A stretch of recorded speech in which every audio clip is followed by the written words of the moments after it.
హెచ్సీయూకు supreme court empowered committee చేరుకుంది. కాసేపట్లో కంచె గచ్చిబౌలి భూములను ఆ కమిటీ సభ్యులు పరిశీలించనున్నారు.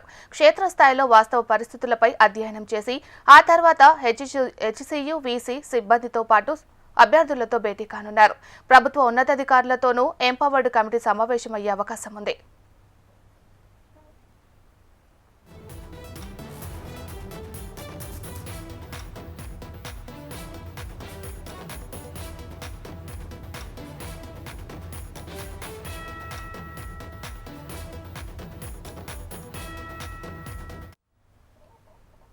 హెచ్సీయూకు సుప్రీంకోర్టు ఎంపవర్డ్ కమిటీ చేరుకుంది. కాసేపట్లో కంచె గచ్చిబౌలి భూములను ఆ కమిటీ సభ్యులు పరిశీలించనున్నారు.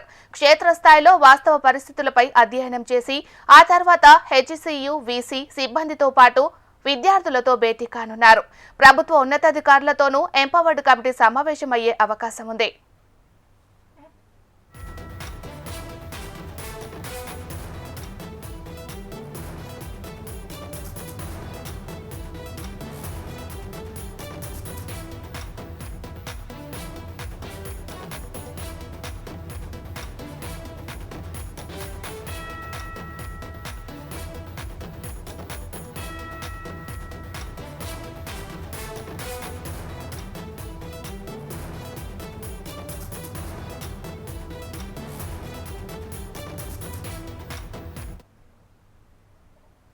హెచ్సీయూకు సుప్రీంకోర్టు ఎంపవర్డ్ కమిటీ చేరుకుంది. కాసేపట్లో కంచె గచ్చిబౌలి భూములను ఆ కమిటీ సభ్యులు పరిశీలించనున్నారు.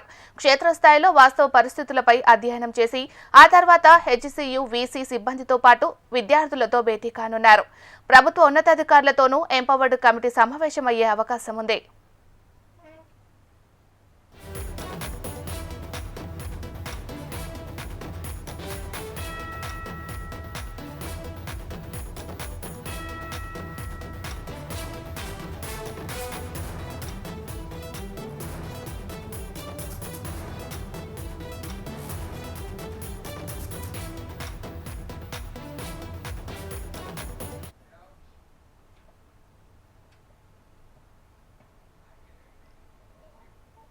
హెచ్సీయూకు సుప్రీంకోర్టు ఎంపవర్డ్ కమిటీ చేరుకుంది. కాసేపట్లో కంచె గచ్చిబౌలి భూములను ఆ కమిటీ సభ్యులు పరిశీలించనున్నారు. మరి ఇదే అంశానికి సంబంధించి మరింత సమాచారాన్ని మా ప్రతినిధి ఆర్కే అందిస్తారు.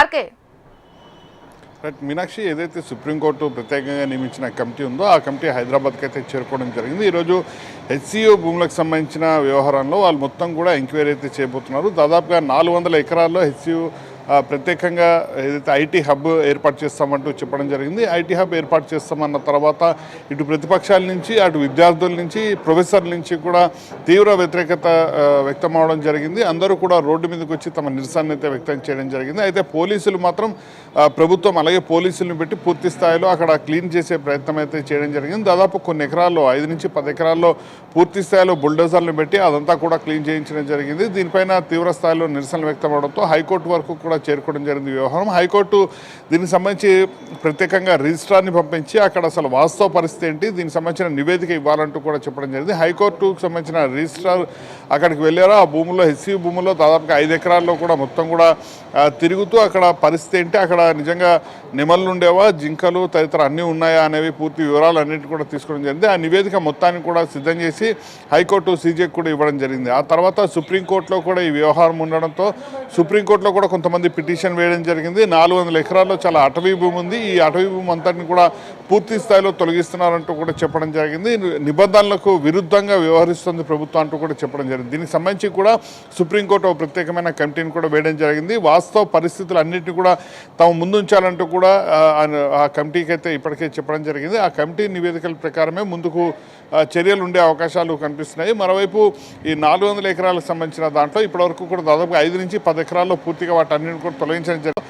అసలు ఏం జరిగింది, వాస్తవికత ఏంటి అనేది పూర్తిగా కూడా తెలుసుకునే ప్రయత్నం ఈ కమిటీ చేయబోతుంది. అలాగే ఈ పరిధి ఏదైతుందో ఆ పరిధి మొత్తంలో కూడా సుప్రీంకోర్టు నియమించిన ప్రత్యేక కమిటీ అయితే మొత్తం కూడా వాళ్ళు కూడా తిరగబోతున్నారు. అలాగే అక్కడ ఉన్న విద్యార్థులు హెచ్సీయూకి సంబంధించిన విద్యార్థులు ఎవరైతున్నారో వాళ్ళతో కూడా భేటీ అయ్యే అవకాశాలు కనిపిస్తున్నాయి. అలాగే ఎవరైతే అక్కడ రిజిస్ట్రార్ ఉన్నారో హెచ్సీయూకి సంబంధించిన రిజిస్ట్రార్ ఉన్నారో ఆయనతో కూడా భేటీ అయ్యి అసలు ఈ ల్యాండ్కి సంబంధించిన వ్యవహారంలో నిజాలు ఏంటి, 2023లో సర్వే చేయించినట్టు ప్రభుత్వం చెప్తుంది. అసలు అందులో వాస్తవం ఎంత, ఎందుకంటే హెచ్సీయూకి సంబంధించిన రిజిస్ట్రార్లు ఏమో అసలు ఎలాంటి సర్వే జరగలేదని చెప్తూ వస్తున్నారు. మరోవైపు ప్రభుత్వం మాత్రం 2023లో సర్వే జరిగిందంటే చెప్తూ వస్తుంది. కాబట్టి వీటి మధ్య అసలు నిజాలు ఎంత అని తెలుసుకునే ప్రయత్నం కూడా ఈ కమిటీ అయితే చేయబోతుంది. తర్వాత ప్రభుత్వానికి సంబంధించిన అక్కడ స్థానిక రెవెన్యూ అధికారులు ఎవరు ఉన్నారో వాళ్ళందరితో కూడా మాట్లాడే ప్రయత్నం అయితే చేస్తారు. అలాగే జిల్లాకు సంబంధించిన ఆర్డీఓ వాళ్ళతో కూడా మాట్లాడే ప్రయత్నం చేస్తారు. కాబట్టి వీటికి సంబంధించిన మొత్తం రిపోర్ట్ అంతటిని కూడా సిద్ధం చేసి, అంటే ఈరోజు మొత్తం కూడా తిరిగిన తర్వాత